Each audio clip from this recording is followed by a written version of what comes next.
Hey guys, tonight we begin with ancient Rome, the empire that gave us roads, laws, aqueducts, and a long list of historians confidently saying things that later turned out to be wrong. So before you get comfortable, take a moment to like the video and subscribe, but only if you genuinely enjoy what I do here. And let me know in the comments where you're tuning in from and what time it is. It's always fascinating to see who else is awake while we casually dismantle centuries of academic confidence. Now dim the lights, maybe turn on a fan for that soft background hum, and let's ease into tonight's journey. When the eruption of Mount Vesuvius in 79 AD buried the city of Pompeii, historians for centuries imagined something almost tasteful. A sudden catastrophe, one dramatic moment. People frozen mid-action like carefully arranged statues, as if the entire population politely agreed to become a museum exhibit. It was neat. It was cinematic. It was also completely wrong, because the more archaeologists excavated, the more Pompeii started to look less like a paused painting, and more like a very bad day that just kept getting worse. This wasn't a single moment. It was a drawn-out disaster unfolding over hours, maybe longer, and the people inside it were not calmly accepting their fate with philosophical dignity. They were confused, stressed, and making decisions that in hindsight feel painfully familiar.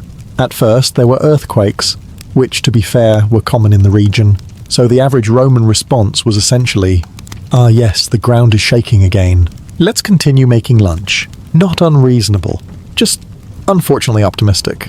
Inside homes, archaeologists found half-prepared meals, tools left mid-use, doors partially sealed, and valuables gathered but not actually taken anywhere useful, which suggests a very human sequence of events. Step 1, mild concern. Step 2, denial. Step 3, maybe we should pack something. Step 4, too late. Some people fled early and survived.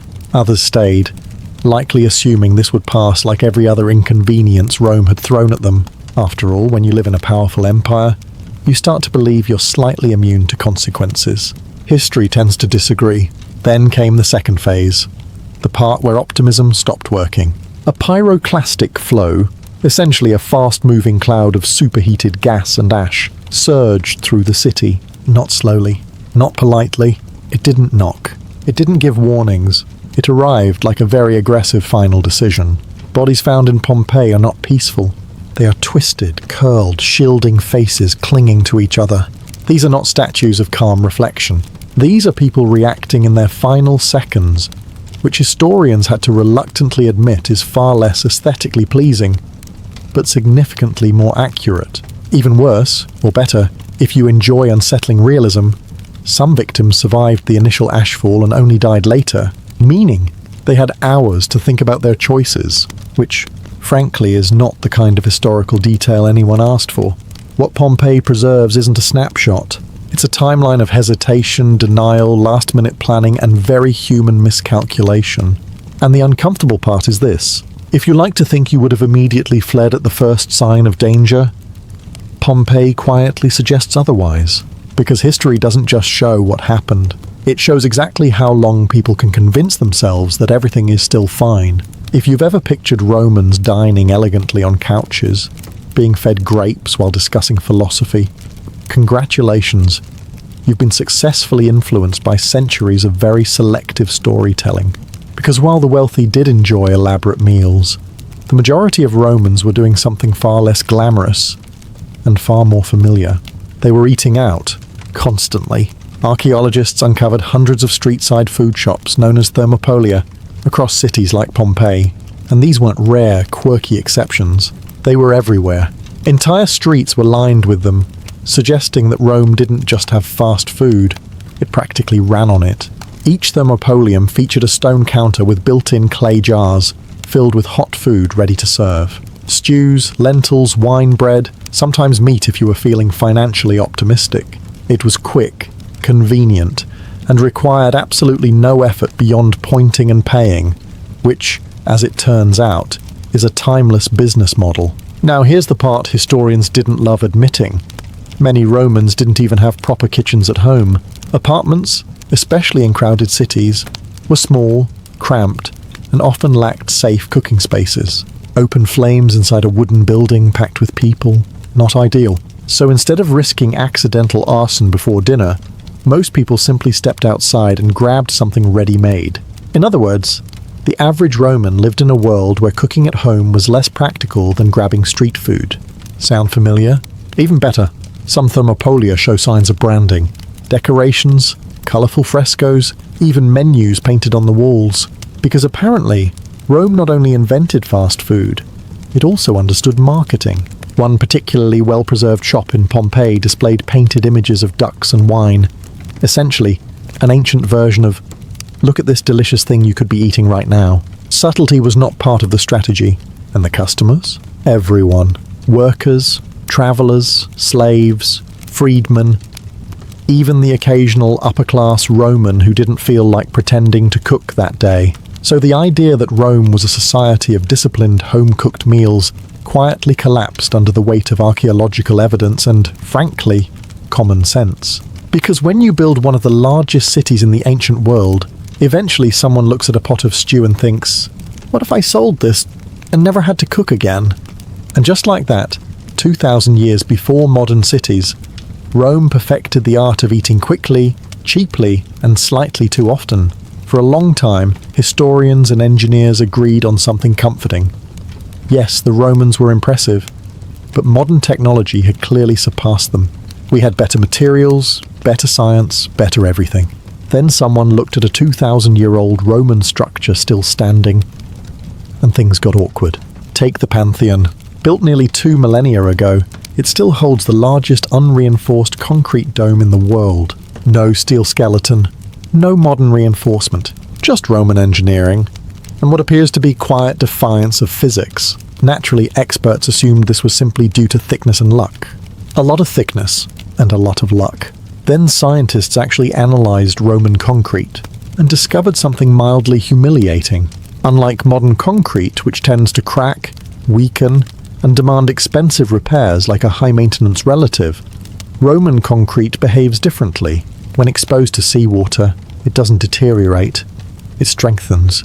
Chemical reactions inside the material form new minerals that reinforce the structure over time. In other words, Roman concrete doesn't just survive, it improves itself, which is not what anyone expected from a civilization that didn't even have Wi-Fi. Even more inconvenient, Roman harbours built along coastlines have endured constant wave impact for centuries, while many modern equivalents require repairs within decades. Entire piers and breakwaters have simply stayed where they were put, as if they refused to participate in the normal aging process. The secret lies in their ingredients: volcanic ash, lime, and seawater. A combination that modern engineers, despite all their advanced knowledge, only recently began to fully understand. So for years, the narrative was simple. Ancient equals primitive. Now it's slightly more uncomfortable. Ancient sometimes equals better. And the Romans likely didn't even realize just how effective their formula was. They weren't writing detailed chemical explanations or publishing research papers. They were just building things that refused to fall apart.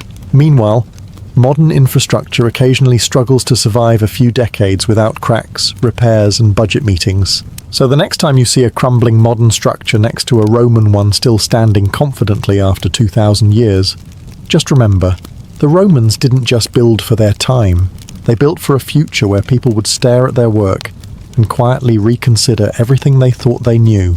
Every now and then, archaeology delivers a discovery that expands our understanding of history. And then, occasionally, it delivers something that just sits there and refuses to cooperate. Enter the Roman dodecahedrons, small, hollow, 12-sided bronze objects found across the Roman world, from Britain to Central Europe.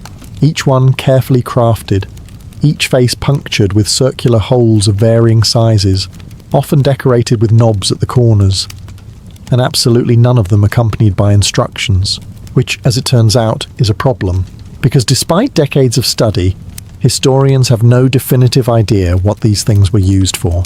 Not a clue. Not even a confident guess wearing a lab coat. Naturally, this has led to theories. Many theories.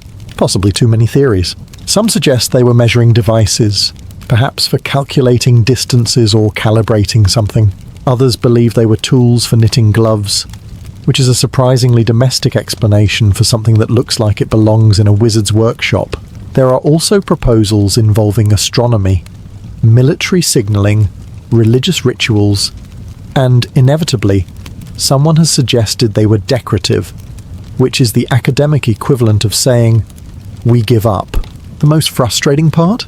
These objects appear in multiple regions, meaning they were not rare or accidental. People made them intentionally. People used them consistently. People, presumably, understood them perfectly. And yet, they never wrote anything down about them. No manuals. No references in Roman texts. No helpful inscription saying, "This is a dodecahedron, please use responsibly." Just silence, which leaves modern historians in the uncomfortable position of holding a clearly important object and staring at it like it's judging them. What makes it worse is that the Romans were generally quite good at documenting things. They wrote about engineering, laws, daily life, even insults. But for these, nothing. As if an entire category of objects simply slipped through the cracks of recorded history. So now, centuries later, experts can analyze the metallurgy, map the distribution, measure the symmetry, and still end up with the same conclusion. We don't know. And perhaps that's the most humbling discovery of all. Not that the Romans were mysterious, but that despite all our progress, there are still pieces of their world that remain completely out of reach, sitting quietly, 12-sided, and entirely unimpressed by our attempts to understand them. For a long time, the story was simple, dramatic, and morally satisfying. Gladiators were unfortunate slaves, dragged into the arena against their will, forced to fight for survival, while crowds cheered like it was a particularly violent theatre performance. It made sense. It fit neatly into the idea of Rome as brutal but predictable. And then historians had to ruin that simplicity, because evidence started to show that not all gladiators were slaves. In fact, a surprising number were volunteers. Free Roman men who willingly entered the arena, signed contracts, and said, in effect, "Yes, I would like to risk my life for entertainment and potential fame," which is not the career path most guidance counselors recommend.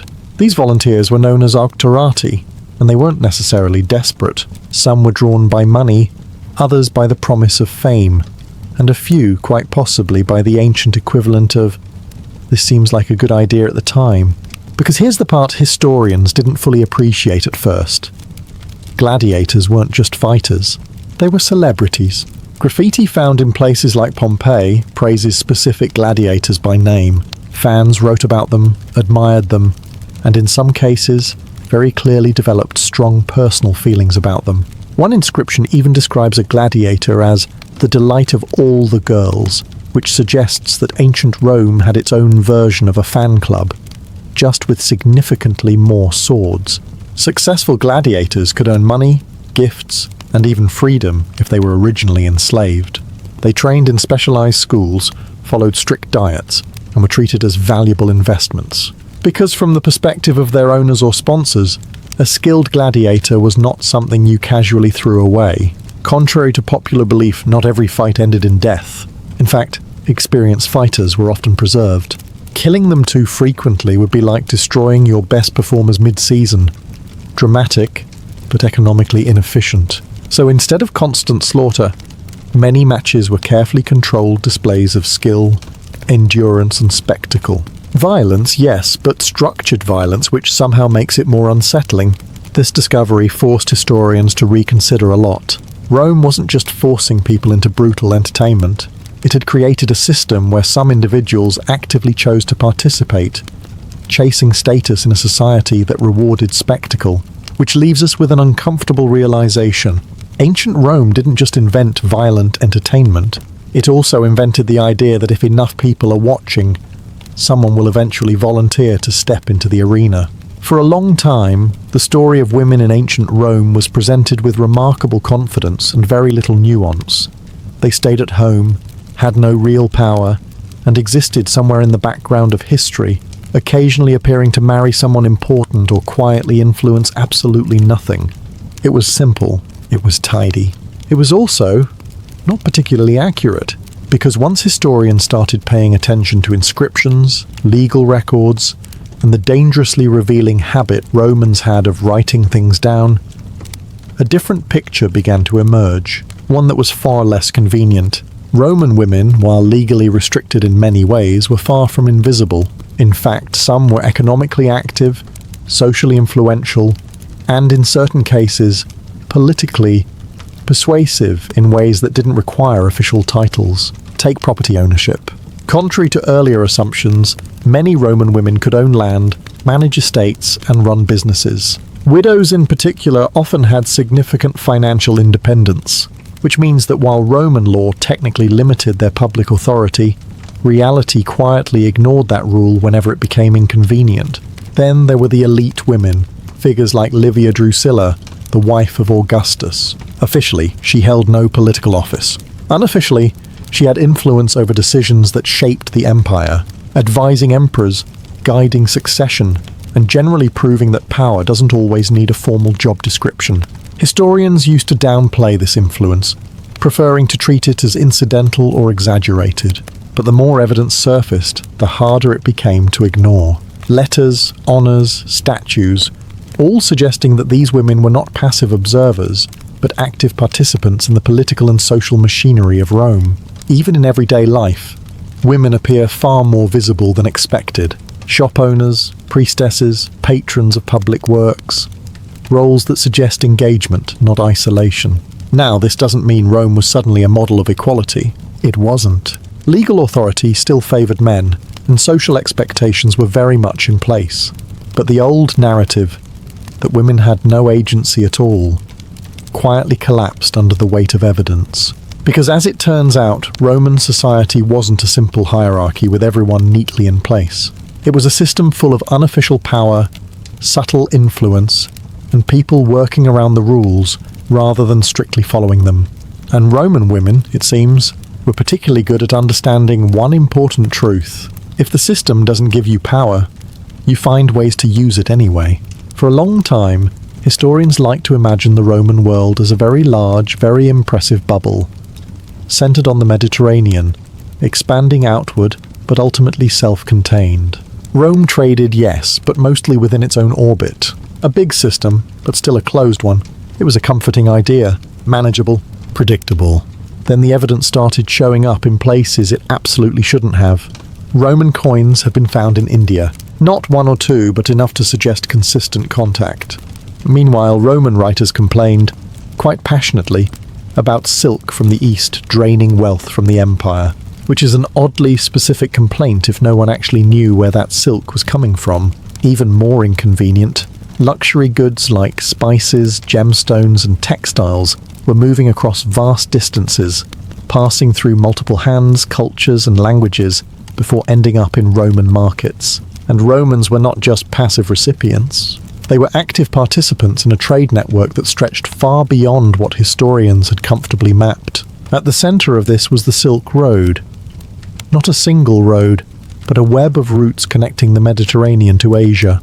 Through this network, goods moved slowly but steadily, carried by merchants who likely cared less about empire and more about profit margins. And the Romans? They loved it. Spices for food, silk for status, exotic goods that signalled wealth and power. Because if there's one thing Rome understood, it was the importance of looking successful, even if it required importing that success from thousands of kilometres away. Archaeological finds also suggest maritime trade routes across the Red Sea and into the Indian Ocean. Roman ships, or at least ships carrying Roman goods, were travelling farther than once believed. Ports along these routes became bustling centres of exchange, blending cultures in ways that historians had previously underestimated. So the idea that Rome was a self-contained giant quietly collapsed. Instead, it began to look more like an early participant in something much bigger, a connected world where goods, ideas, and influences moved across continents long before anyone thought to call it globalization. And perhaps the most ironic part? While modern historians once underestimated how connected Rome was, the Romans themselves had no such confusion. They knew exactly what they were doing. They were trading, adapting, and reaching outward. Not because they had a grand theory of global exchange, but because somewhere far away there was something valuable, and Rome had already decided it wanted it. For a long time, historians built their understanding of Roman thought from formal sources: speeches, official inscriptions, carefully written literature. The kind of material that sounds respectable, structured, and just intellectual enough to make everyone involved feel very serious. Then someone looked at the walls, specifically the walls of Pompeii, and suddenly, the Roman Empire started sounding a lot less like a Senate debate, and a lot more like an unfiltered group chat. Thousands of pieces of graffiti have been uncovered across Pompeii and other Roman cities. Not grand declarations, not philosophical reflections, just ordinary people writing whatever happened to cross their minds, often permanently and with very little concern for dignity. Some messages are surprisingly poetic, declarations of love, expressions of longing, short verses that suggest Romans had a softer, more reflective side. Others are not. Insults, jokes, complaints about neighbours, crude drawings, and very direct opinions about specific individuals. One message essentially translates to someone announcing their presence in the most casual way possible. The ancient equivalent of, "I was here," but with slightly more attitude. There are political endorsements too. Campaign slogans scratched into walls, urging people to vote for certain candidates. Because nothing says trusted leadership quite like someone aggressively carving your name into plaster at 3 a.m. And then there are the personal notes, reminders, advertisements, even schedules, messages that were never meant to last 2,000 years, now preserved with surprising clarity. What makes this discovery so important, and mildly entertaining, is that it completely disrupts the polished image of Roman society. These are not elite voices, not curated thoughts. This is everyday Rome, unedited and unapologetically honest. It shows a population that joked, argued, flirted, complained, and occasionally overshared. A society that wasn't constantly thinking about empire, conquest, or philosophy, but about daily life, small frustrations, and very human interactions. In other words, Rome wasn't just grand architecture and disciplined legions. It was people with opinions. And perhaps the most humbling realization is this. After 2,000 years of progress, technology, and cultural evolution, the basic human urge to write something questionable on a wall and leave it there forever has remained remarkably unchanged. For a while, historians had a theory that was almost too perfect. Rome, the greatest empire of the ancient world, didn't fall because of invasions, politics, or economic chaos, but because it accidentally poisoned itself, specifically through lead, in pipes, cookware, and even sweetened wine. It was elegant, tragic, a cautionary tale, the kind of explanation that makes everyone nod thoughtfully and say, yes, that feels right. There was just one small problem. It wasn't entirely true. Romans absolutely used lead, quite a lot of it. Water pipes, known as fistulae, often contained lead, and certain food and drink preparations involved it as well. So the idea of widespread poisoning seemed plausible, too plausible perhaps. But when researchers took a closer look, the narrative began to crack. First, Roman water systems were more sophisticated than expected. Many aqueducts carried water that flowed continuously, reducing the amount of time it sat in pipes. This limited how much lead could leach into the water. Not perfect, of course, but far from the slow, empire-wide poisoning scenario that had been imagined. Second, mineral deposits often formed inside the pipes over time, creating a natural barrier between the water and the lead. Essentially, the pipes coated themselves, which is not something historians originally accounted for. Because pipes that solve their own problems tend to complicate simple theories. Then there's the evidence from human remains. Studies of Roman skeletons do show exposure to lead, but not at levels consistent with mass cognitive collapse or societal dysfunction on the scale required to explain the fall of an empire. In other words, Romans may have had some lead exposure, but they weren't collectively wandering around in a poisoned haze, slowly forgetting how to run a civilization, which admittedly would have been a very convenient explanation. Instead, historians were forced to accept something less dramatic and far more complicated. Rome didn't fall because of a single cause. Not lead, not one decision, not one mistake. It was a combination of political instability, economic strain, military pressure, and gradual transformation over time. messy, layered, and frustratingly resistant to simple storytelling. So the idea of Rome collapsing because of bad plumbing quietly faded away, and in its place came a more uncomfortable truth. Even the greatest empires don't fall because of one obvious flaw. They fall because of many smaller ones, working together, patiently, until there's nothing left to hold things up. For centuries, people knew that the Romans had once occupied Britain. There were scattered ruins, the occasional artifact, and of course, the very persistent habit of Romans to leave their mark everywhere they went. But for a long time, the Roman city of Londinium was treated as something partially understood. A modest outpost on the edge of the empire, important, yes, but hardly central. A provincial town, doing its best. Then modern construction began digging deeper into London, and Londinium started to reappear, in pieces that didn't quite match the old narrative. Beneath office buildings, roads and train lines, archaeologists uncovered an entire city. Streets, houses, bathhouses, temples, and commercial areas laid out with unmistakable Roman precision. Not a rough settlement, but a structured, functioning urban centre that looked far more organised than historians had comfortably assumed.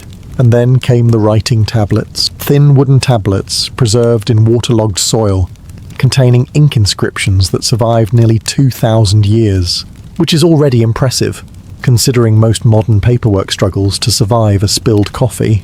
These tablets revealed something even more inconvenient. Everyday life. Business contracts, loan agreements, personal messages, complaints. One document, dated to around the early years of the city, is essentially a financial record. Proof that Londinium wasn't just surviving, it was actively participating in the Roman economy. In other words, this wasn't a distant, forgotten outpost. It was plugged into the system. Trade flowed through it. Money moved through it. People lived, argued, worked, and built their lives there just like in any other Roman city.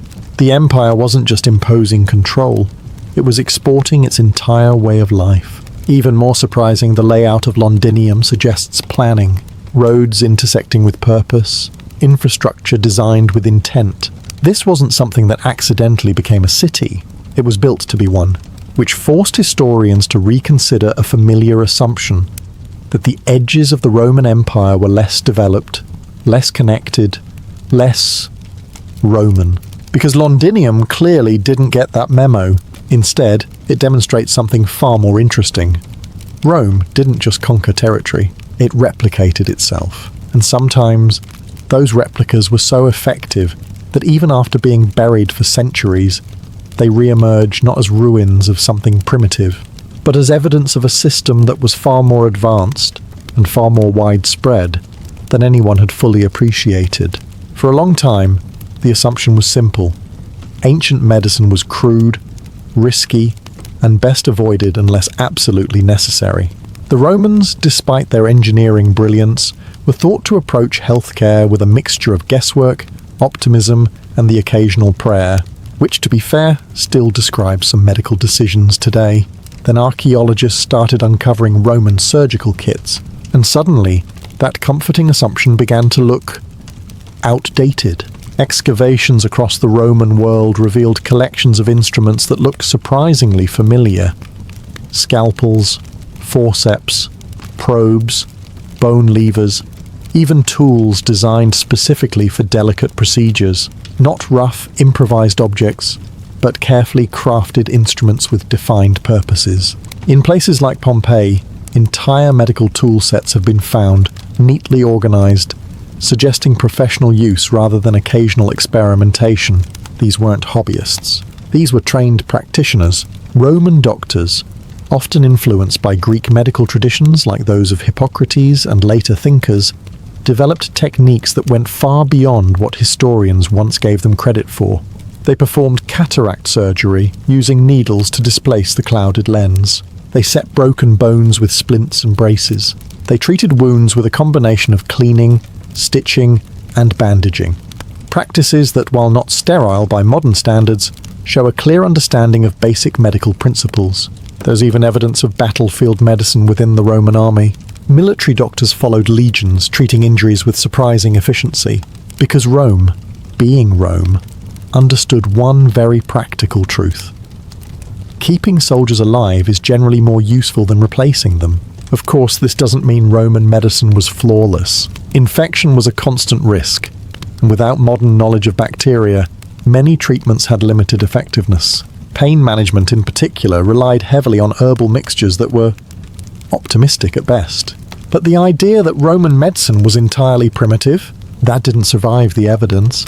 Instead, what emerges is a system that was structured, practiced, and, in many cases, effective enough to make a difference, which leads to a slightly unsettling realization. If you were injured in ancient Rome, your chances were not entirely hopeless. They were just significantly dependent on the skill of someone holding a very sharp instrument with no anesthesia, and a strong belief that this would probably work. For a long time, historians loved the image of the Roman army as a perfectly disciplined machine. Rows of soldiers moving in lockstep, shields aligned, formations executed with mathematical precision. A kind of human wall that advanced slowly and inevitably, like a very organized inconvenience. It looked impressive. It felt logical. It was also only part of the story. Because when archaeologists and military historians started examining battlefield evidence, written accounts, and the practical realities of conquest, a different picture began to emerge. One that was far less rigid and far more dangerous. The Roman army wasn't just disciplined, it was adaptable. Take their famous formations. Yes, the Romans could fight in tight, structured lines when needed, but they didn't rely on a single approach. Depending on terrain, enemy tactics, and the situation at hand, they adjusted constantly. Open field, tight formation. Rough terrain, looser, more flexible movement. Fighting in forests, hills, or unfamiliar environments required improvisation, and the Romans were surprisingly good at it. Encounters with enemies like the Gauls or Germanic tribes forced them to evolve quickly, and rather than stubbornly sticking to tradition, which history has shown is a great way to lose, they adapted. Weapons were modified, strategies were refined, mistakes were occasionally learned from. Even more inconvenient for the old narrative, the Roman army often incorporated foreign tactics and technologies. If an enemy used something effective, Rome didn't dismiss it. It borrowed it, improved it, and then used it against someone else, which is a very efficient, if slightly unsettling, approach to warfare. Logistics also played a crucial role. Roman legions built roads, bridges, and camps with remarkable speed, allowing them to move, regroup, and respond faster than most opponents. This wasn't just an army marching to battle. It was an army that brought its own infrastructure with it. And then there was leadership. Commanders were expected to make decisions based on real conditions, not just follow a script. Flexibility wasn't a weakness. It was part of the system. So the idea of Rome winning through rigid discipline alone quietly collapsed. Instead, what we see is something far more effective. An army that combined structure with adaptability, order with improvisation, which, as it turns out, is far more difficult to defeat than a force that only knows how to do one thing well. Because the Roman army didn't just fight battles, it learned how to win them, repeatedly, and adjusted every time it had to. For a long time, history focused on the grand names, emperors, generals, and the occasional philosopher who looked impressive in marble. Figures like Augustus dominated the narrative, giving the impression that Rome was shaped almost entirely by powerful individuals making very important decisions, which is technically true, but also wildly incomplete. Because once archaeologists started uncovering everyday documents, letters, receipts, contracts, something unexpected happened. Rome became relatable. In places like Pompeii and Vindolanda, preserved writing tablets revealed the private lives of ordinary people. Not heroic speeches, not official decrees, just daily communication. The kind never meant to survive 2,000 years. And that's exactly what makes them so revealing. There are invitations to birthday parties, casual notes between friends, requests for supplies that sound suspiciously like someone reminding a colleague not to forget basic items. One letter even includes what is essentially a polite complaint, the ancient equivalent of, "You said you'd send this and you didn't." In other words, Romans worried about the same things we do: work, social obligations, logistics, mild irritation with other people. There are also financial records, loans, payments, debts, showing a society deeply engaged in trade and personal economy.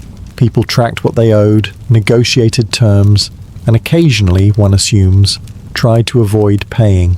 Because some traditions, it seems, are eternal, even more striking are the emotional details. Messages expressing affection, concern, and frustration, small glimpses into relationships that feel surprisingly modern. These weren't distant figures living in a fundamentally different world. They were individuals navigating daily life with all its complications. And suddenly the image of Rome changes. It's no longer just monumental architecture and political power. It's conversations, arguments, plans that didn't quite work out, people trying to manage their lives within a vast and complex system. Which leads to a realization that historians didn't always emphasize. The Roman Empire wasn't just built by emperors. It was sustained by millions of ordinary people, doing ordinary things, and occasionally writing them down in ways that would outlast them by centuries. And perhaps the most unsettling part is how little has changed, because when you strip away the time, the language, and the setting, you're left with something very familiar.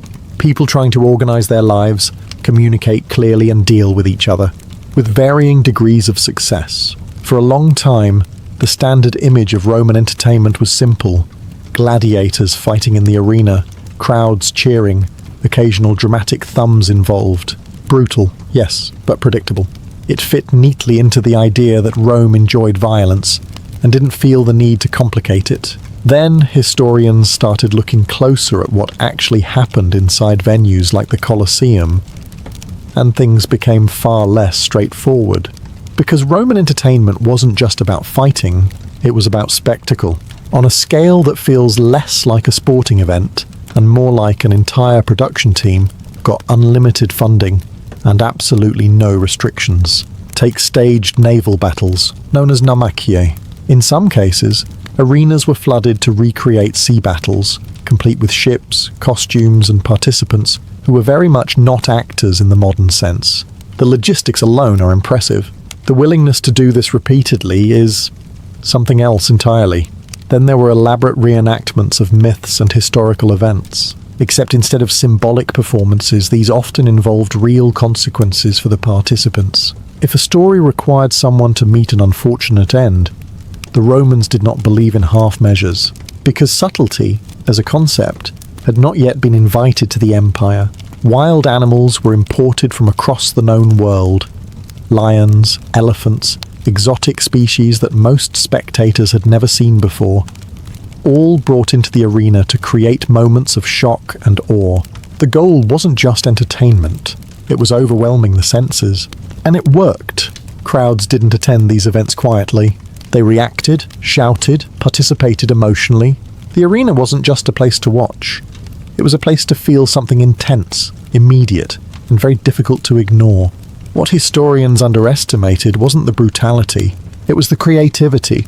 Rome didn't just host violent games, it engineered experiences, carefully designed, carefully staged, and constantly evolving to keep audiences engaged. Because if there's one thing the Romans understood, it was that attention is valuable, and losing it is not an option. Which leads to a slightly uncomfortable realization. Ancient Rome didn't just invent large-scale entertainment. It perfected the idea that if you want to keep people watching, you don't hold back. You escalate, preferably with water, wild animals, and a budget that suggests no one ever said the word enough. For centuries, the story of Rome's end was told like a dramatic finale, a mighty empire collapsing in a single decisive moment. One year, one event, the fall of the Western Roman Empire, when everything simply stopped. Civilization fades, curtains close, history moves on. It's a great story. It's also not how it happened. Because when historians started looking beyond that convenient date, the narrative began to unravel. Not dramatically, but slowly, which is unfortunately how most real things happen. The so-called fall wasn't a sudden collapse. It was a long, uneven process. Political power weakened, leadership became unstable, economies strained, and military pressures increased. None of these alone ended Rome. Together, over time, they changed it. Gradually, almost quietly. In fact, many people living during this period wouldn't have described their world as ending at all. Life continued. markets still operated. People still worked, married, argued and paid taxes, often reluctantly but consistently. Even after traditional Roman authority declined in the West, Roman systems didn't vanish overnight. They adapted. Local rulers took over. Structures shifted. The empire didn't disappear so much as transform into something less recognizable. Meanwhile, the eastern half of the empire, what we now call the Byzantine Empire, continued for nearly 1,000 more years, which is an inconvenient detail if you're trying to present Rome's fall as a clean, dramatic conclusion, because history once again refused to cooperate. What really happened is far less cinematic, but far more realistic. Rome didn't collapse like a building. It eroded like a coastline, bit by bit, piece by piece, until the shape changed so much that people later looked back and tried to decide when exactly it stopped being Rome. And the answer is complicated, because there isn't one moment where everything ends. There's just a series of changes that, over time, become impossible to ignore, which leaves us with a final, slightly unsettling realization. Even the greatest empires don't announce their ending. They simply keep going. Until one day, someone looks around and realizes they've become something else entirely. Night does not simply arrive at a medieval castle. It is announced, negotiated, and then physically forced into submission by several men with very large keys and even larger trust issues. As the sun begins its slow retreat behind the hills, the castle stirs, not into sleep, but into preparation. The outer gate, which has spent the entire day welcoming traders, messengers, and the occasional suspicious monk, now becomes deeply unfriendly. Guards exchange glances that suggest they trust absolutely no one, especially anyone still outside. The first signal is the horn, low, drawn out and impossible to ignore. It echoes across the fields, bouncing off stone walls and drifting toward nearby villages like a polite warning. If you're not inside by now, you've made a poor life decision. Then comes the movement. Chains creak. The heavy wooden gates begin to swing inward with the slow reluctance of something that has done this every night for decades, and still hates it. Each plank is thick, reinforced with iron bands, scarred from weather, war, and the occasional drunk noble who thought kicking it was a good idea. Above, on the gatehouse, archers take position. Not because something is happening, but because something might. Medieval life is built entirely around that kind of optimism. The portcullis follows, a lattice of iron, descending with a grinding sound that feels final. Once it hits the ground, that's it. No late entries, no exceptions. Not for merchants, not for travellers, not even for that one guy who definitely just went out for a minute. Inside the walls, the mood shifts. The courtyard, busy just moments ago, begins to thin. Stable boys hurry to finish their work, leading horses into shelter. Servants carry the last supplies indoors, arms full, steps quick. No one lingers without a reason. And even then, they reconsider. Because once the gates close, the castle becomes a world unto itself. Outside is darkness, uncertainty, and whatever happens to be wandering through the woods tonight. Inside is order, hierarchy, and slightly better chances of survival. A guard gives the final inspection, running his hand along the locked beam that secures the gate. He nods, satisfied, as if personally responsible for holding back the entire medieval world. And just like that, the castle is sealed. Not asleep. Not yet. Just safely trapped with itself. With the gate sealed and the outside world politely excluded, the castle turns inward, and responsibility quietly changes hands. Because while nobles prepare for comfort and servants for exhaustion, the guards prepare for something far less glamorous: staying awake. The changing of the guard begins in the courtyard, beneath torchlight that flickers just enough to make everyone look slightly suspicious. The day watch, who have spent hours pretending not to be bored, now shuffle toward relief with the subtle dignity of men whose feet hurt more than they'd like to admit.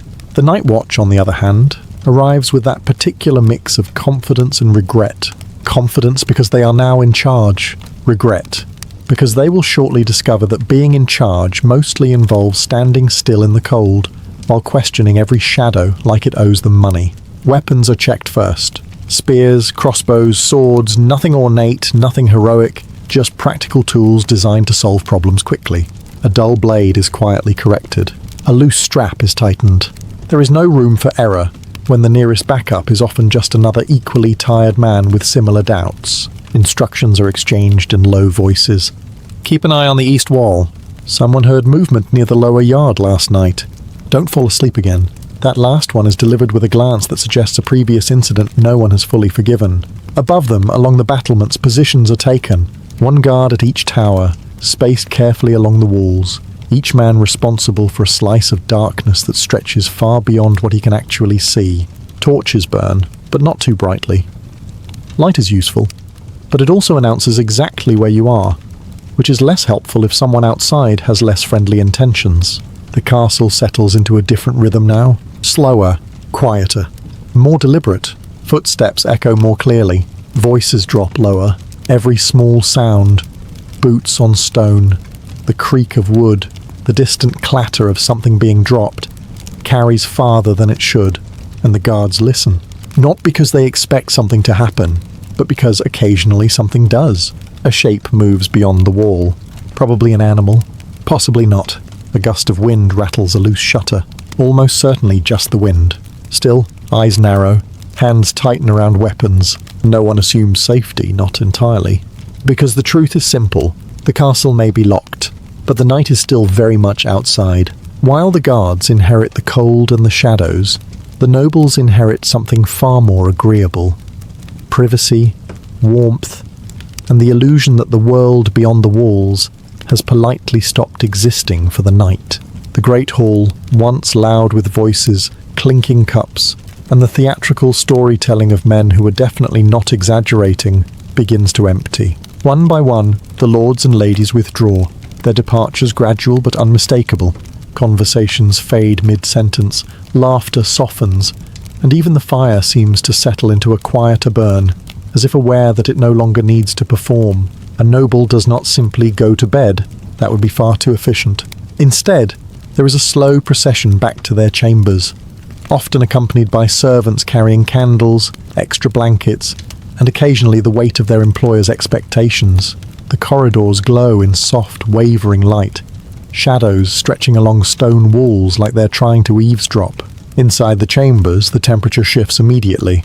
Thick tapestries hang from the walls, not just for decoration, but to trap warmth and keep the creeping cold at bay. Beds are prepared in advance, layered with furs and linen, large enough to suggest comfort, though not always guaranteed to deliver it. Clothing is shed in stages with the help of servants who have mastered the delicate art of being present but invisible. Jewellery is removed, belts loosened, heavy garments folded away. The transformation is subtle but significant. The armour of status gives way to something softer, more human. And yet even here the hierarchy remains. A lord may lie down knowing guards stand watch outside, servants remain awake nearby, and the castle itself functions around him like a well-rehearsed machine. Security is not questioned, it is expected. But comfort does not always mean peace. Candles flicker beside the bed, casting restless shadows across the ceiling. The silence, now that it has fully arrived, feels different from the noise it replaced. Thoughts, previously drowned in conversation, return with surprising clarity. Decisions made during the day linger. Conversations replay. Doubts, carefully ignored in daylight, become harder to dismiss in the quiet. Outside, footsteps echo faintly in the corridors. A distant door closes. Somewhere, a guard coughs into the night. The castle is calm, ordered, secure. But within these chambers, behind thick walls and heavy doors, sleep does not come as easily as the setting might suggest, because even in a fortress, the mind remains remarkably difficult to lock away. While nobles drift toward uneasy comfort, and guards negotiate with the darkness, the servants remain, quietly holding the entire illusion together. Because a medieval castle does not simply stop functioning at night. It winds down, reluctantly, like a machine that resents being turned off but knows it has no choice. In the kitchens, the day lingers longer than anywhere else. The great hearth, which has spent hours roaring like a beast, now burns lower, though not entirely out. Pots are scrubbed with the kind of determination usually reserved for personal grudges. Grease, ash, and the remains of an entire day's labour cling stubbornly to surfaces, and the servants, equally stubborn, fight back with water, cloth, and a level of patience no one celebrates. The air is thick. Smoke, heat, and the fading scent of food.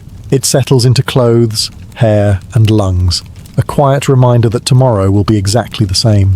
Elsewhere in dim corridors, chamber servants move like shadows. Candles are trimmed, doors are checked, beds are adjusted one final time, even though no one will notice. Small details are corrected, not for praise, but because they must be. A misplaced object, a draft slipping through a poorly closed window, a blanket not properly aligned. These are not disasters, but they are opportunities for someone else to be displeased tomorrow. And displeasure in a castle travels quickly. In the stables, the work is slower, quieter. Horses shift in their stalls, restless but settling.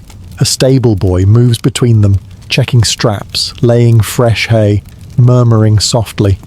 Not because the horses understand, but because silence here feels too heavy. Even the animals seem aware that night has weight. Back inside, the final rounds begin. A senior servant walks the halls with practiced eyes, noticing everything, commenting on nothing. A glance is enough. A raised eyebrow carries meaning. Instructions are given in whispers, corrections made without ceremony. There is no applause at the end of this performance, only completion. One by one, tasks disappear. The kitchen dims. The corridors empty. Doors close softly, carefully, as if the castle itself might wake if disturbed. And eventually, the servants retreat. Not to comfort, but to rest just sufficient enough to do it all again. Because in a place built on hierarchy and power, the quiet truth remains. The castle sleeps because they allowed it to. By now, the castle has done everything expected of it. The gates are locked. The guards are posted. The nobles are horizontal, and the servants have finally stopped moving long enough to remember they are, in fact, human. And yet, the castle is not still. It breathes. Not in any mystical sense. No ancient spirits required. No dramatic chanting in Latin. But in the far more unsettling way, large old structures behave when left alone with time and temperature. Stone cools. Wood contracts. Iron shifts just enough to remind you it exists. What was silent in the day now produces an orchestra of small, suspicious noises. A beam creaks, slowly, deliberately, like it's thinking about something. Somewhere in the walls, a faint scratching sound appears. Probably rats. Almost certainly rats. But in the medieval imagination, probably rats has a remarkable ability to become something much worse after midnight. The corridors, now empty, amplify everything. A single drip of water echoes as if the castle is counting seconds. Footsteps, real or imagined, seem to linger longer than they should. Even the torches, those loyal little sons of the medieval world, flicker in ways that suggest they might be slightly unreliable narrators. On the battlements, a guard pauses. He hears something. He always hears something, a distant rustle beyond the wall. Wind in the grass, most likely. But the human brain, especially when deprived of warmth and sleep, is a creative machine. It offers possibilities, none of them comforting. He stares into the darkness, as if it might politely explain itself. It does not. Inside the castle, in its deeper corners, storage rooms, unused corridors, stairwells that seem to exist purely to confuse visitors, the darkness gathers more confidently. These are places untouched by routine, where even servants prefer not to linger unless absolutely necessary, not because something is there, but because nothing is there. And that, oddly enough, feels worse. The castle shifts again. A door settles into its frame with a dull thud. A loose shutter taps lightly against stone. The wind slips through narrow openings, carrying a low, almost human sound as it moves. It is easy in these moments to believe the castle is alive, not watching, not thinking, just existing. Old, heavy, and very aware of its own presence. And as the night deepens, one quiet truth becomes clear. The people inside the castle may believe they control it, but for these few hours, in the long stretch between dusk and dawn, it feels very much the other way around. By the middle of the night, the castle has settled into that peculiar silence that is never truly silent. It is a quiet filled with layers, breathing, shifting, waiting, and occasionally speaking. Not loudly, not clearly, but enough. In the corridors, where torchlight has begun to shrink and retreat, shadows take on a different character. They no longer simply exist, they linger. A servant passing through with a final errand walks a little faster than necessary, not because of anything specific, just a general agreement with their own instincts that this is not the hour to take one's time.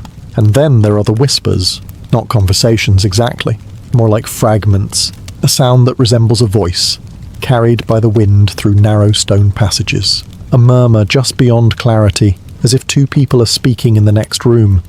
But when checked, there is no next room. Just wall, a guard posted near an inner corridor tilts his head slightly. He hears something behind him. He turns. Nothing. Of course, nothing. Still, he adjusts his grip on the spear, not dramatically, just enough to remind himself that he is, theoretically, prepared for whatever explanation eventually presents itself. The truth, as always, is less satisfying. Stone carries sound. Air moves in unpredictable ways. The castle, with its thick walls and narrow passages, is very good at taking a perfectly ordinary noise and delivering it somewhere else entirely, transformed into something far more interesting.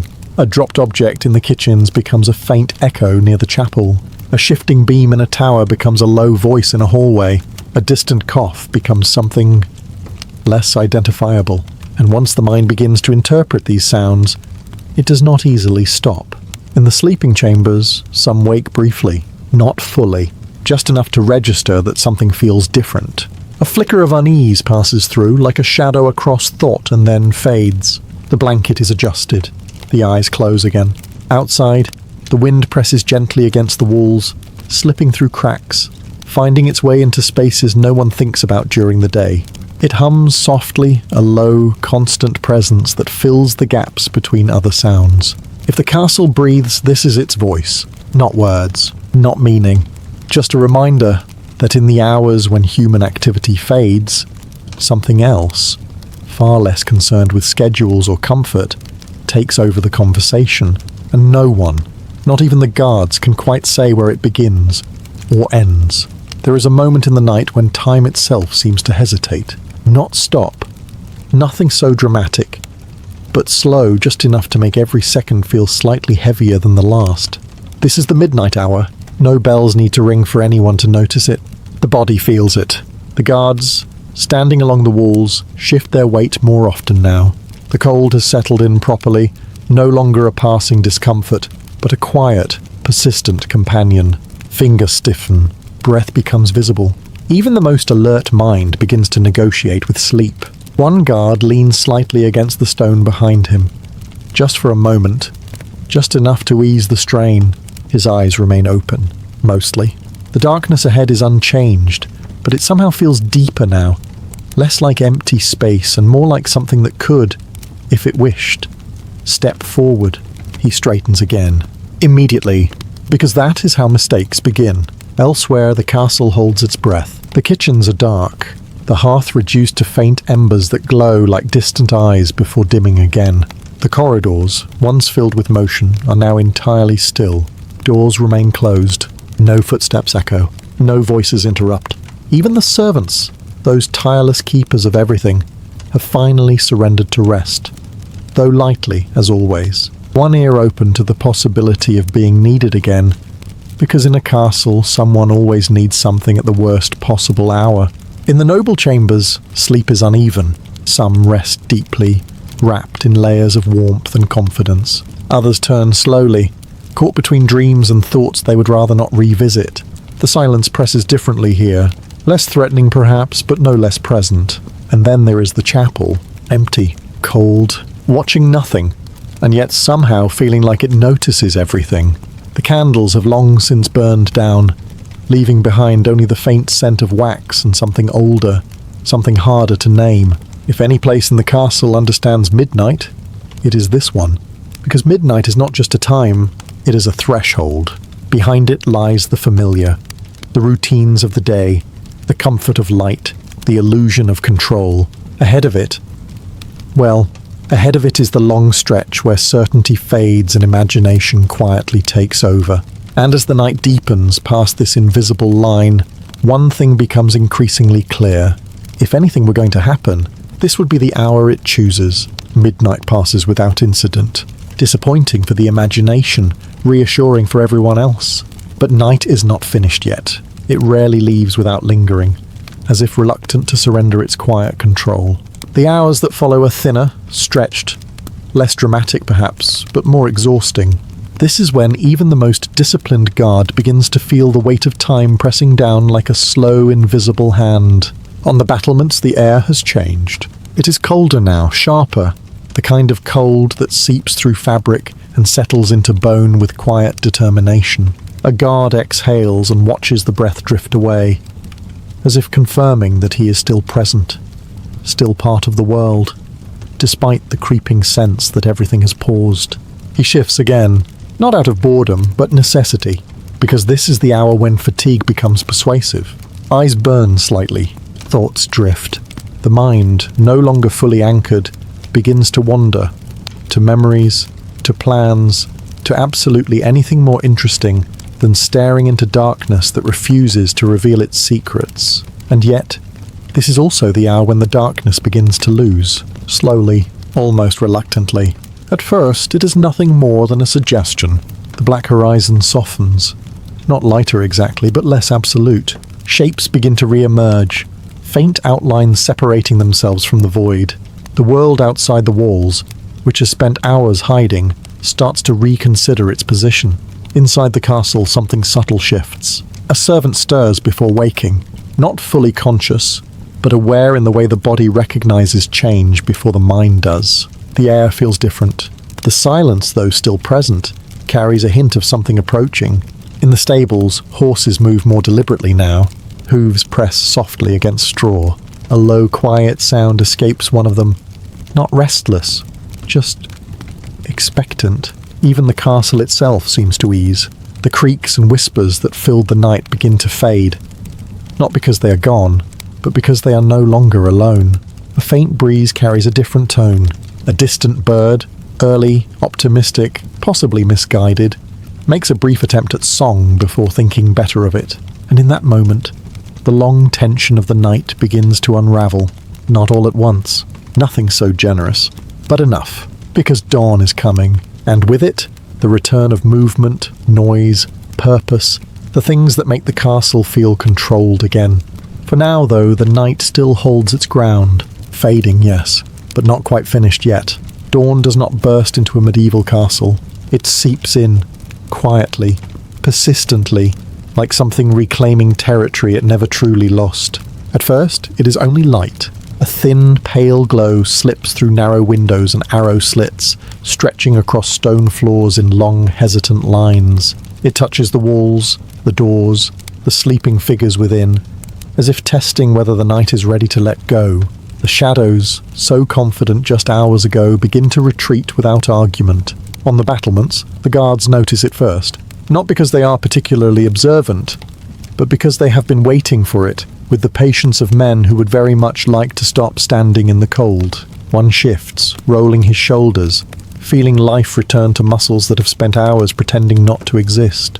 Another glances toward the horizon, now clearly visible. The darkness has loosened its grip.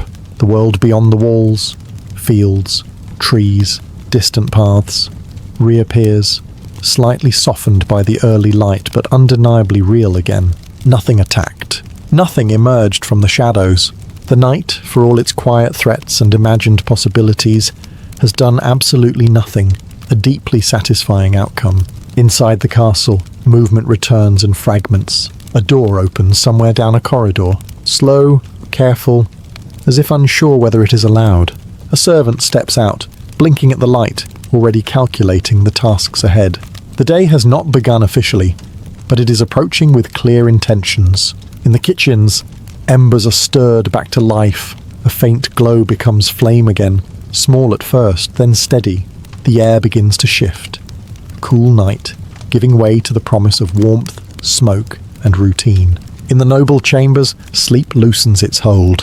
One stirs, then another. Blankets shift. A quiet sigh. The mind returns reluctantly to responsibility, to decisions postponed, to conversations that will resume as if the night never happened. Because in a way it didn't. The castle, which spent hours breathing, whispering, and quietly asserting its presence, now becomes something else entirely. Structured, controlled, obedient to the demands of daylight. The gates will open again, voices will rise, movement will fill every corridor, and no one will speak of the night. Not the sounds, not the silence, not the feeling that for a few hours the castle belonged to something else. Instead, the routine continues, as it always does, until the sun falls again, and the cycle begins, patiently waiting to repeat itself. Before the ships stretched across the horizon like floating cities, before foreign kings bowed in confusion, before entire oceans became highways of imperial ambition, there was a boy who, by every reasonable expectation, was supposed to disappear into history. Zheng He did not begin life as an admiral. He did not even begin life with the luxury of choosing his own direction. Born in a remote region during a time of shifting power, his early years were shaped by forces far larger than anything he could control. And then, as history often does when it is feeling particularly dramatic, it intervened. A military campaign reached his homeland. It did not ask permission. He was captured, young, unknown, and entirely unimportant in the grand design of empires. Taken to serve within the machinery of the rising Ming dynasty, he entered a world defined by hierarchy, discipline, and quiet competition. It was not a place where someone like him was expected to rise. It was a place where most simply endured. And yet, he did not remain unnoticed.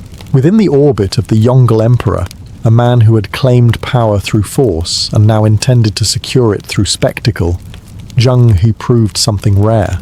Not strength alone, many possessed that. Not loyalty alone, most were required to demonstrate it. But intelligence, adaptability, and a kind of presence that made others pay attention, even when they were not entirely sure why. The emperor, who trusted few and tested everyone, saw potential. And potential in an imperial court is a dangerous thing, because once it is recognized, it demands to be used. Zheng He was drawn closer to power, step by step, not through inheritance or privilege, but through usefulness. He learned quickly, observed carefully, spoke when necessary, and remained silent when it mattered more. In a court filled with ambition, he mastered something rarer: control. But none of this explains what comes next, because rising within a palace is one thing. Being handed command of the largest naval expeditions the world had ever seen is something else entirely. Somewhere between servant and strategist, between outsider and trusted figure, Zheng He crossed an invisible threshold. The kind history rarely notices in the moment, but later builds entire legends around. And when that moment came, it would not be quiet. It would arrive with ships, and those ships did not appear out of curiosity. They appeared because one man decided the world needed a reminder. Yongle Emperor was not the kind of ruler who settled comfortably into power. He had taken the throne through conflict, not inheritance, which meant legitimacy was always negotiable. And when legitimacy is uncertain, subtlety tends to disappear. So he chose scale instead. If rivals questioned his rule, he would not argue. He would overwhelm, not just within China, but beyond it, across oceans, across cultures that had never even considered the existence of a ruler like him. The message was simple. The Ming dynasty was not just stable, it was dominant, and it intended to be noticed. This was not exploration in the gentle, curious sense. It was projection of wealth, power, order, and the quiet expectation that others would recognize their place within it. The emperor envisioned fleets so large they would feel less like expeditions and more like moving cities. Ships carrying silk, porcelain, precious metals, not as trade goods in the traditional sense, but as statements, gifts technically. Though gift in this context came with the unspoken understanding that returning the favor would be wise, very wise, but ambition alone does not build fleets. It requires organization, resources, and above all, someone capable of turning vision into reality. Someone who understood not just command, but coordination on a scale that bordered on absurd. Which brings us back to Zheng He. He was not the obvious choice. That, in many ways, made him the perfect one. Trusted, capable, and, perhaps most importantly, loyal to the emperor personally, rather than to any competing faction. Zheng He became the instrument through which this ambition would take form. Orders were given. Shipyards expanded. Timber was gathered in quantities that suggested entire forests were being quietly erased from the map. Craftsmen, sailors, soldiers, translators, thousands upon thousands of individuals were drawn into the project, each contributing a small piece to something none of them could fully comprehend. The coastline transformed. Where there had been ordinary harbours, there now rose the beginnings of something extraordinary. Hulls took shape, masts climbed skyward, sails were prepared like banners waiting for an audience, and beneath it all, a single idea drove everything forward. The world would see this fleet, whether it was ready or not. And so the idea became wood, then rope, then something far more unsettling, scale. Along the shipyards of the Ming coast, the vision of the Yongle Emperor stopped being theoretical and began to occupy space, a great deal of space, the kind that forces people to stop mid-step and quietly reconsider how large human ambition is allowed to be. This was not a fleet in the ordinary sense. It was a floating statement. Under the direction of Zheng He, ships rose one after another, each different in purpose but united in scale. Massive treasure ships, their hulls towering above the docks. Supply vessels packed with food, water, and the practical necessities of not dying at sea. Warships, because optimism has limits. And smaller support craft, moving constantly between them like ants maintaining a very expensive structure. The noise never stopped. Axes striking timber. Ropes pulled tight. Orders shouted, repeated and shouted again. The air filled with sawdust, salt, and the kind of urgency that only exists when thousands of people are working towards something they don't fully understand, but are absolutely expected to complete. Sailors arrived in waves, some experienced, many not.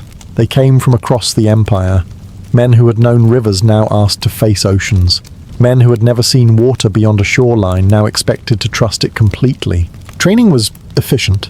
Learn quickly or learn permanently.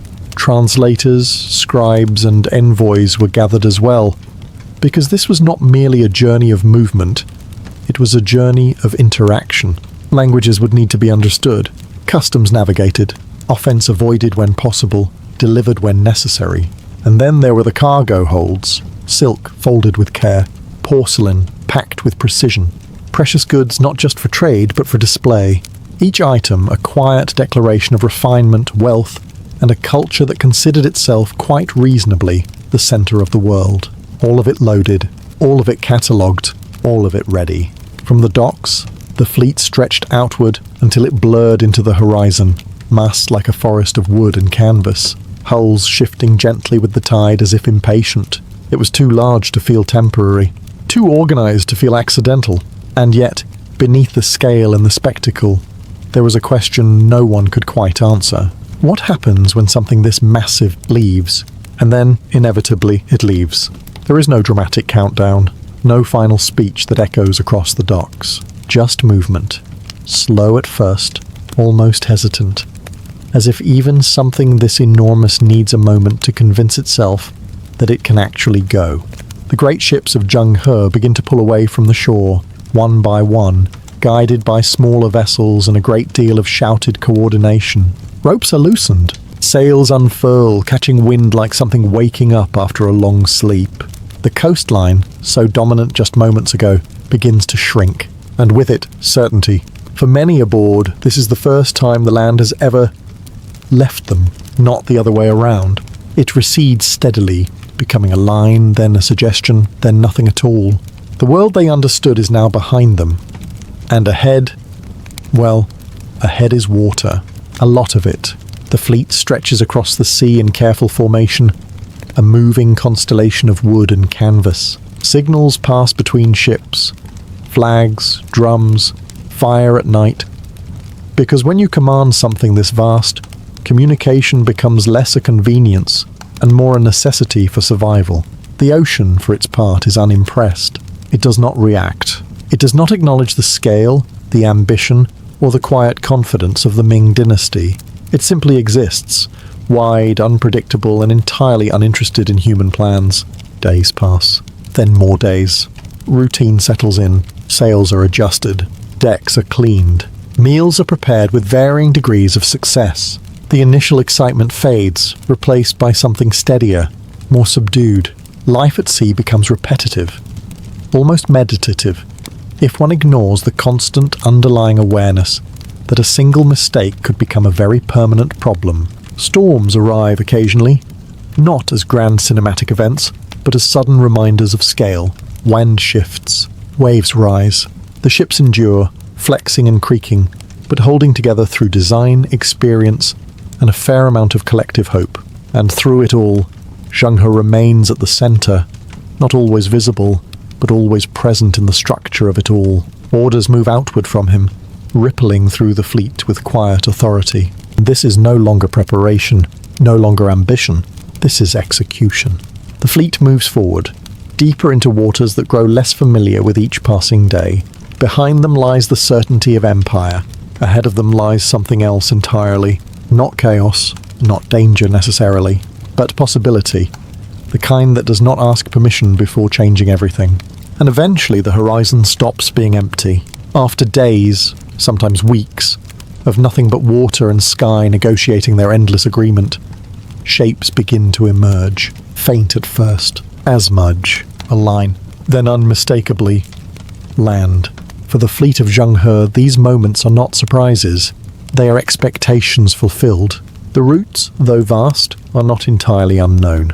Traders have passed through these waters before, stories have circulated, maps, incomplete but confident, have been consulted, but no one arrives like this. As the ships draw closer, the coastline reveals itself. Ports, settlements, people who had woken that morning expecting an ordinary day. And then, gradually, the horizon fills with sails. Not one, not a handful, dozens. An entire floating city, approaching without explanation. On shore, reactions vary.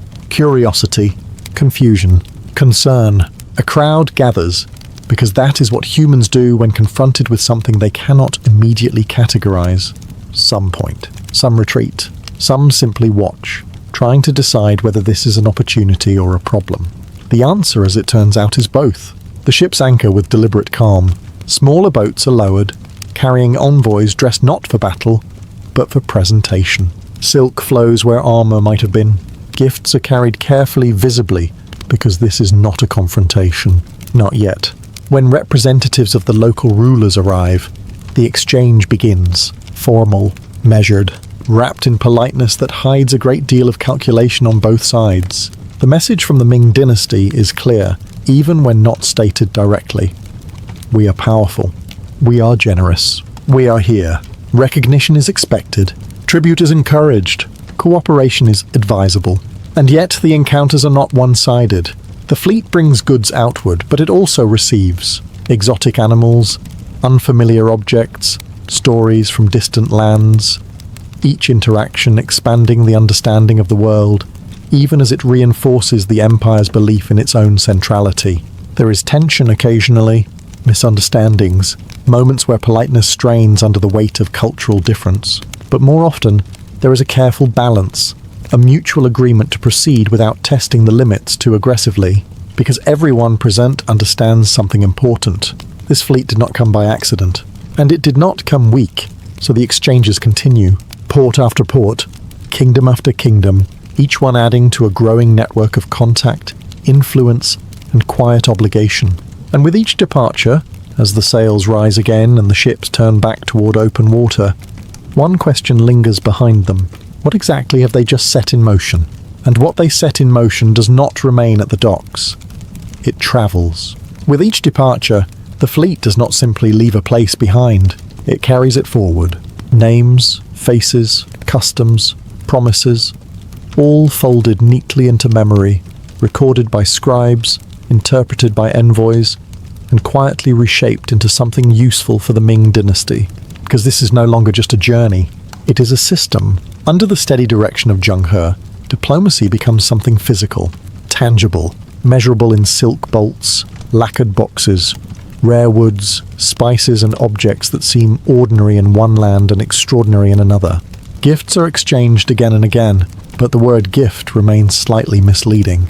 These are not casual offerings, They are carefully chosen signals. Silk, smooth and impossibly refined, suggests a civilization that values beauty and control. Porcelain, delicate yet precise, implies mastery over craft and material. Each item whispers the same message. This empire is not only powerful, it is sophisticated. And in return, foreign courts respond. Not always out of admiration, sometimes out of caution, occasionally out of genuine curiosity, but almost always with an awareness that refusing such gestures outright would be unwise. So they send their own offerings. Animals never seen in China. Objects shaped by entirely different traditions. Rare materials drawn from landscapes that exist far beyond the emperor's direct reach. Each exchange becomes a quiet negotiation, not just of goods, but of status. Because recognition flows both ways. Envoys travel with the fleet, moving between cultures with careful precision. Words are chosen slowly, translated carefully, repeated when necessary. A single misunderstanding could shift the tone from polite to tense, and tension, in unfamiliar territory, is rarely useful. Still, the system works. Ports become familiar. Routes grow more defined. What was once distant begins to feel connected. Not equal, not unified, but linked through repeated contact and mutual awareness. The fleet becomes known, not just as a collection of ships, but as a presence. Something expected, something that arrives, impresses, exchanges, and moves on, leaving behind a subtle change in how the world understands itself. And yet, beneath the surface of this growing network, something quieter begins to form, a question not yet fully asked. If diplomacy is carried by wind and silk, what happens when the wind stops? And eventually, the wind does hesitate, not at sea, not in the predictable, inconvenient way sailors expect, but far away from the waves, in the place where all of this truly begins and ends, the court of the Ming dynasty. Because while the fleets of Zheng He move with precision across oceans, the empire behind them shifts in quieter, more complicated ways. Power, as it turns out, is not a single voice. It is a conversation, often an argument. At court, not everyone is impressed by distant ports or exotic animals politely arriving as tribute. Not everyone sees value in sending vast resources across oceans to impress rulers who, inconveniently, do not live within China's borders. Some see cost, forests cut for timber, labor drawn away from other needs, wealth distributed outward rather than reinforced inward. For every display of strength abroad, there is a question at home. Is this necessary? And questions once asked tend to multiply. The Yongle Emperor had driven these voyages forward with force of will and a clear sense of purpose. But emperors, despite their titles, are not permanent. Their ambitions, no matter how grand, eventually pass into the hands of others. People who may not share the same enthusiasm for proving a point across oceans. The tone begins to change, not suddenly. Nothing so dramatic, more like a quiet adjustment. Orders become less frequent. Funding becomes more carefully considered. The enthusiasm that once fueled entire shipyards begins to feel measured, controlled, as if someone, somewhere, has decided that perhaps the world does not need quite so many reminders of Ming power. Meanwhile, the fleets continue. They sail, they arrive, they exchange, they maintain the system that has been built with such careful effort. But beneath the surface, something has shifted. Momentum is no longer guaranteed. Zheng He, experienced enough to recognize patterns before they fully form, understands this, not as a crisis, but as a limit, a boundary that had always existed, waiting patiently for attention. Because no matter how vast the fleet, no matter how far it travels, it remains tied to a single source of authority.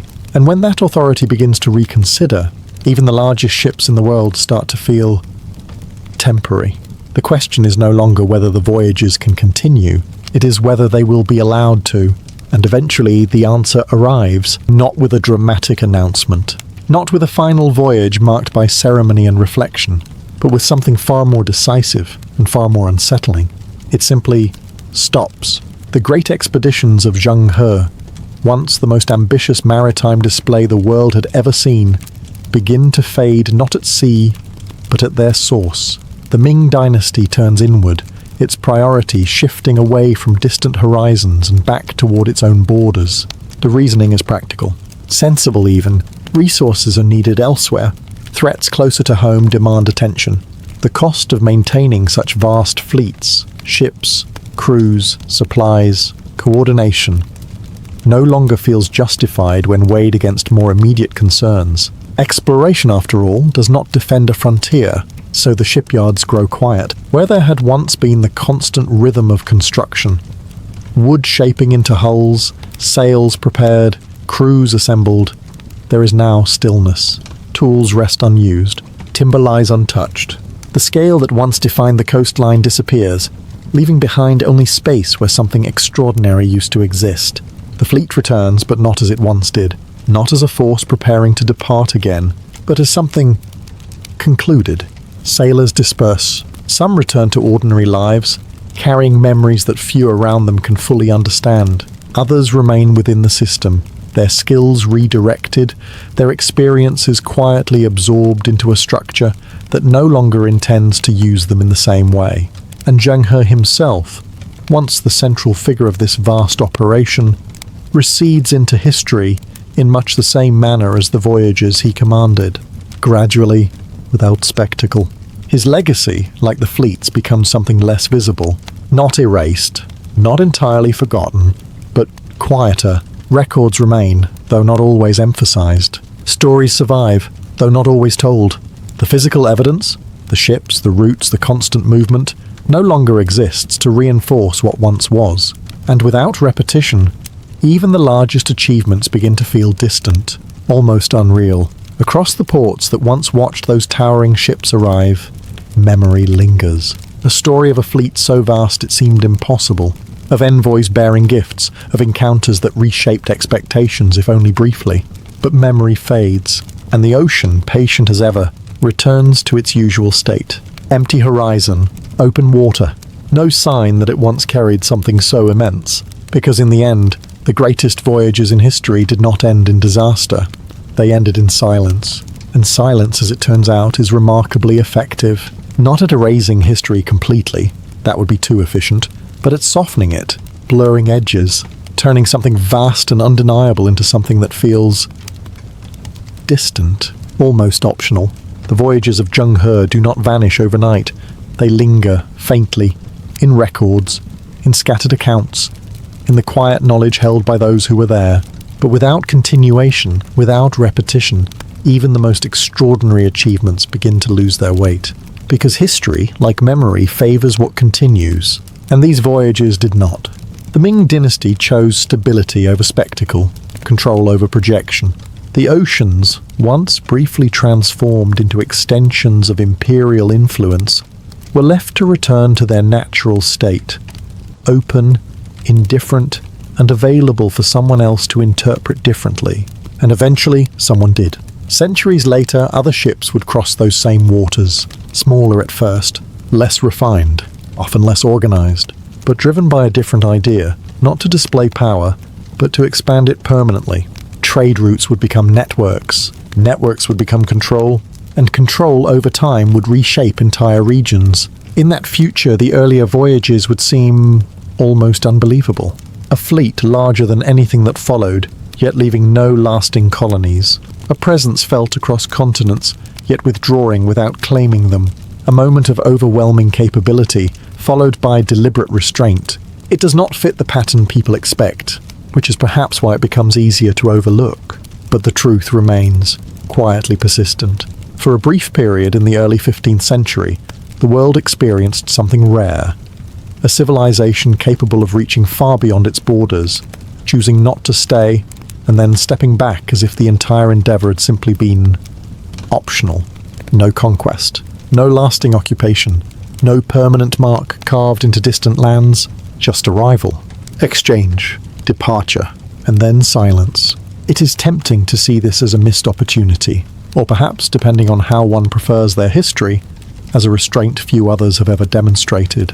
Either way, the legacy of Zheng He does not shout.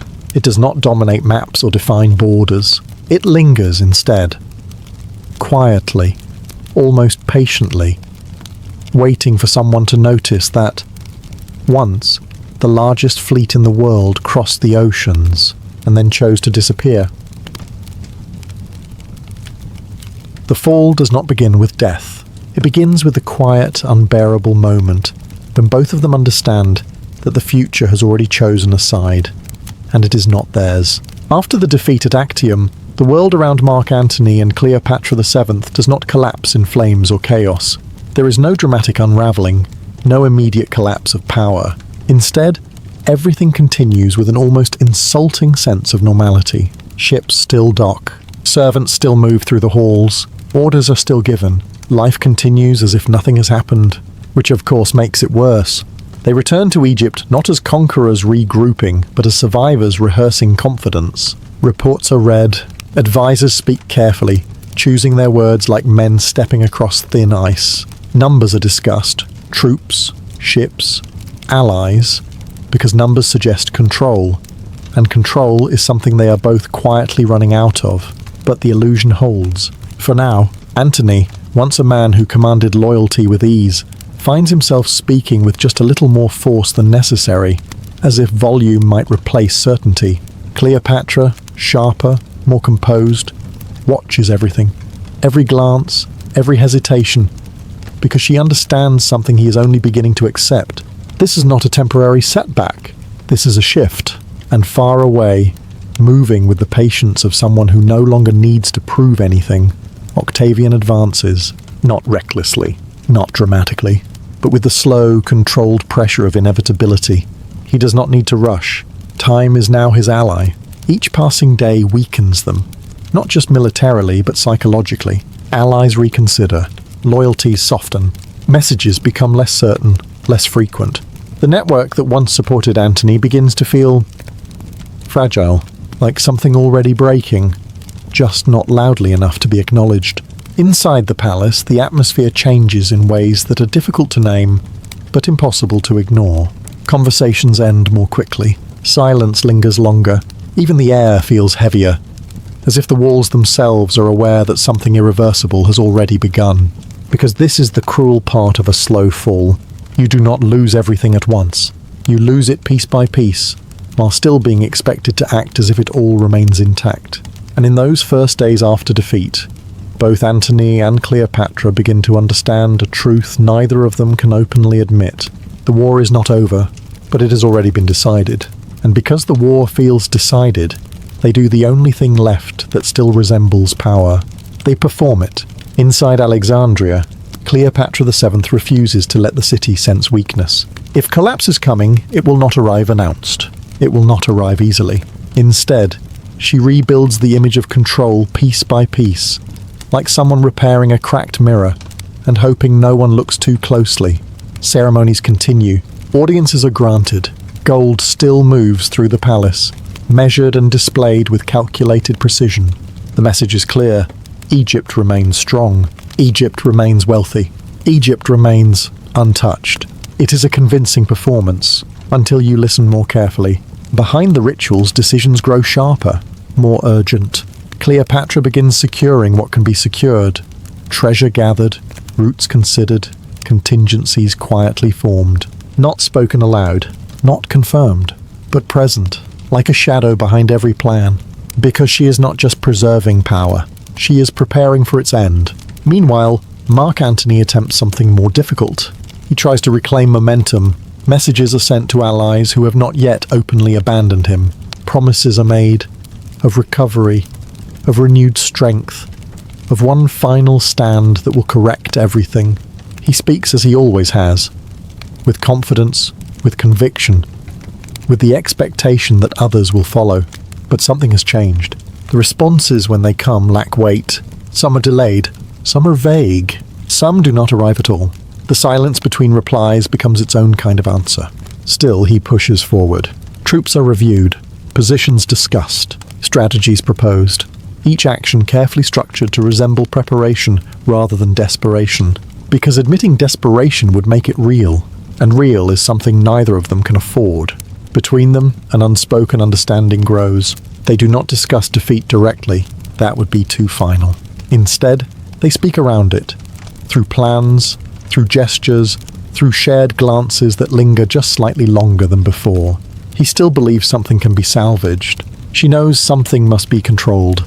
Outside, the world shifts quietly in their absence. Inside, they maintain the appearance of stability. But the truth, patient and unbothered by performance, continues to settle in. Control, once lost, does not return because it is declared. And every day they spend pretending to hold it is another day it slips further away. And eventually, performance stops convincing the people who are performing it. At first, the cracks are subtle, a hesitation before an order is given, a glance exchanged between officers that lingers just a second too long, a report that sounds confident but feels rehearsed. Inside the Palace of Alexandria, everything still functions, but it no longer flows. It strains. Mark Antony begins to notice it in the army first. Soldiers still stand in formation. Commands are still obeyed, but the energy is different. Loyalty, once immediate and unquestioned, now carries weight.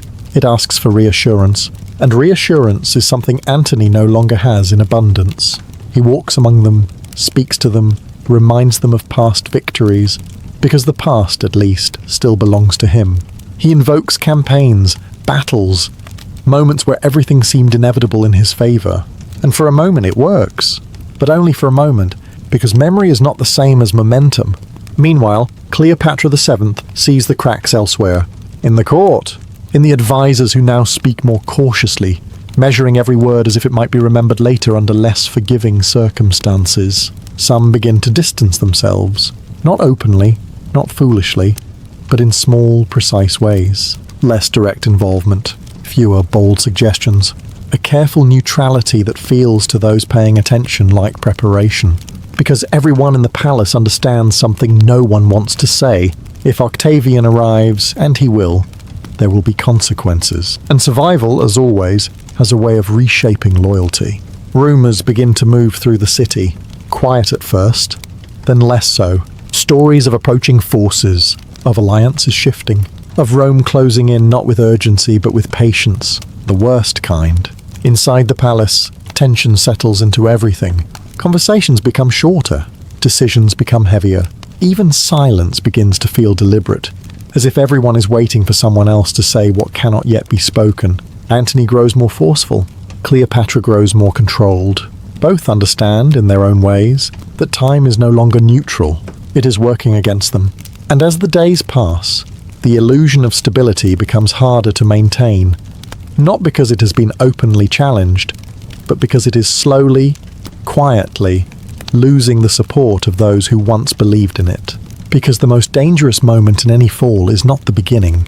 It is the point where everyone realizes this is not going to stop. And once everyone realizes it will not stop, distance becomes the only illusion left. Because Octavian is no longer a distant problem, he is movement, direction, pressure that does not announce itself loudly, but advances all the same. Reports begin to arrive with uncomfortable consistency. Cities that once leaned toward Mark Antony are now reconsidering. Not rebelling, not openly declaring loyalty to Rome, just adjusting. Gates open more easily to Octavian's envoys. Supplies become less available. Conversations shift tone. Nothing dramatic. Everything decisive. Octavian does not attack recklessly. He does not rush forward in a single overwhelming strike. Instead, he tightens, slowly, methodically, like someone who understands that victory is not about speed. It is about removing options. And one by one, those options begin to disappear. Inside Alexandria, the news arrives in fragments. A port lost here, a commander defecting there, a supply line quietly interrupted, each report on its own, manageable. Together, something else entirely, something irreversible. Antony reacts the only way he knows how, through action. He prepares for confrontation. Troops are repositioned, defenses reinforced, plans drawn not for retreat, but for resistance. Because in his world, conflict is something you face directly, something you meet head-on and resolve through force. It has worked before. It has always worked before. But this is not the same kind of war. Cleopatra sees it more clearly. From within the palace, she studies the movement not as a soldier, but as a ruler who understands power beyond the battlefield. Octavian is not trying to defeat Antony in a single clash. He is isolating him, separating him from allies, from resources, from confidence itself. Each step designed not just to weaken his position, but to make that weakness visible. because once weakness is seen, it spreads. And Alexandria, for all its wealth and history, begins to feel less like a stronghold and more like a final position. The last place left. The city continues its rhythm. Markets open, ships arrive, life moves. But beneath it all, the awareness grows. People sense change long before they understand it.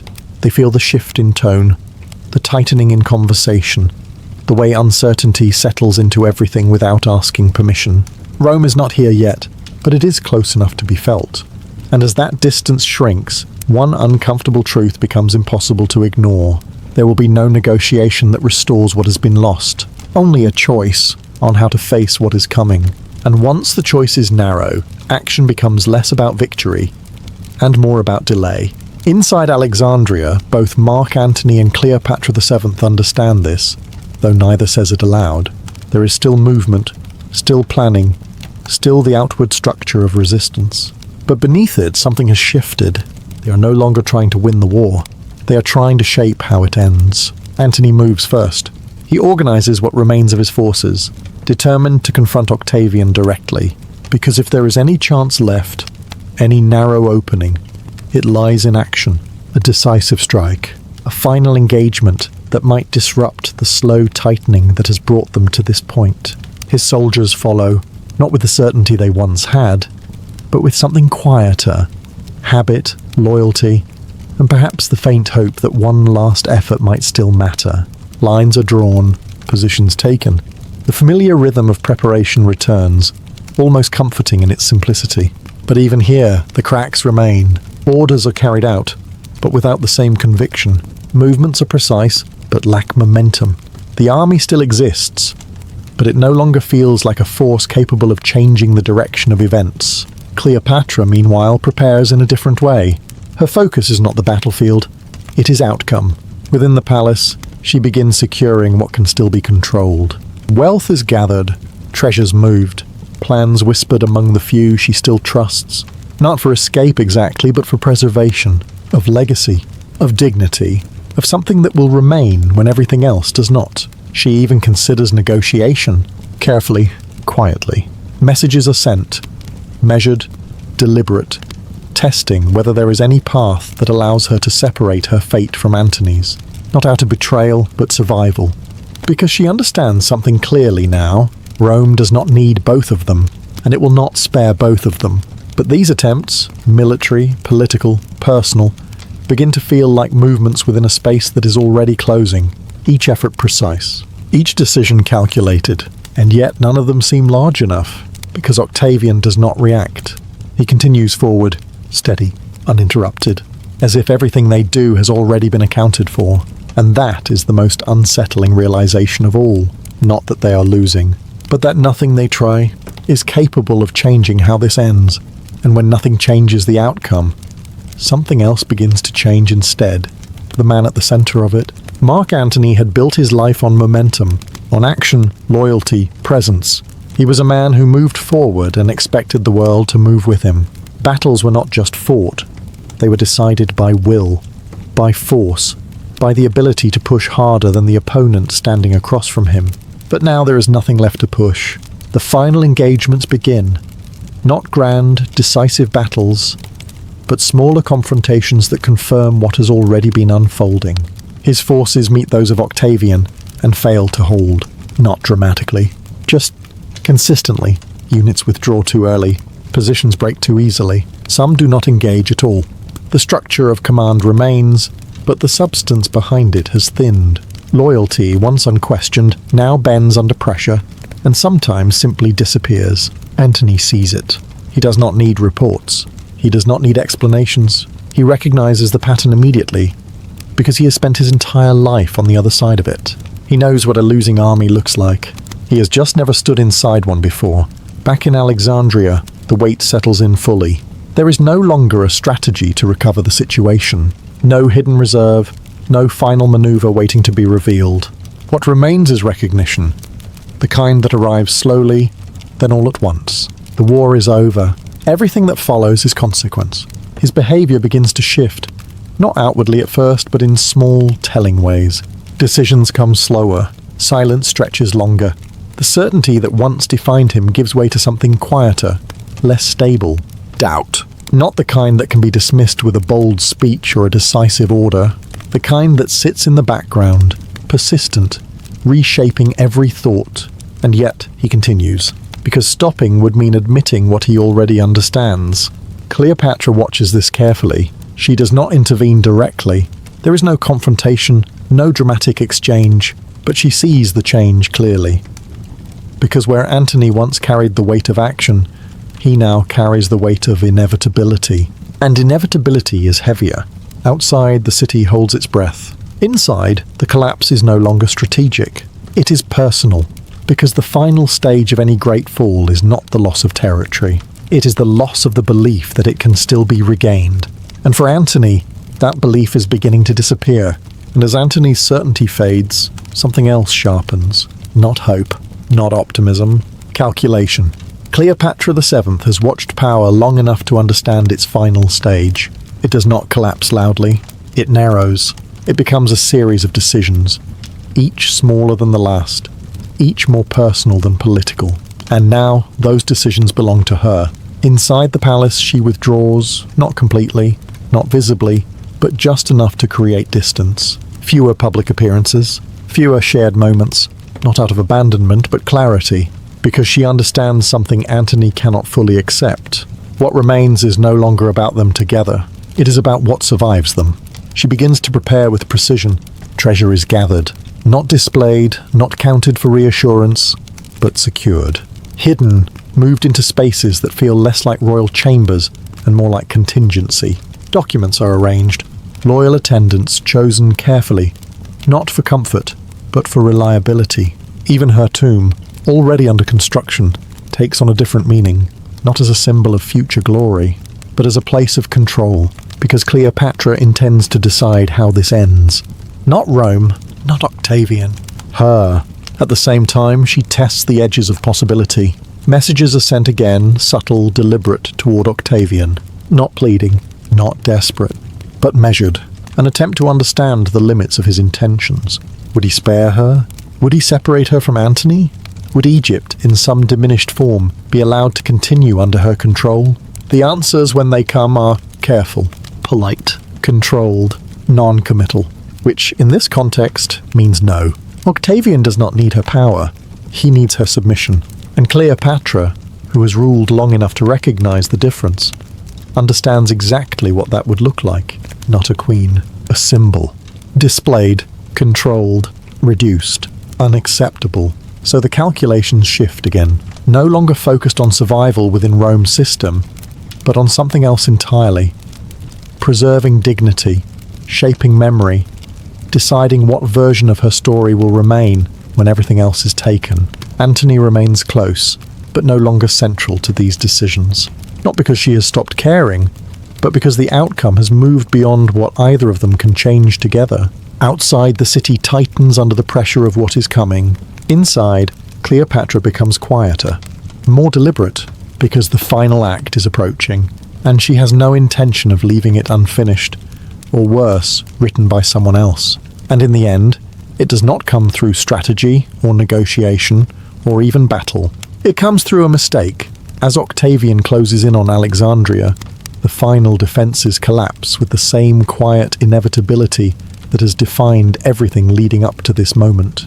There is no grand last stand, only fragments of resistance, breaking apart under pressure that no longer needs to prove itself. Inside the city, confusion spreads faster than truth.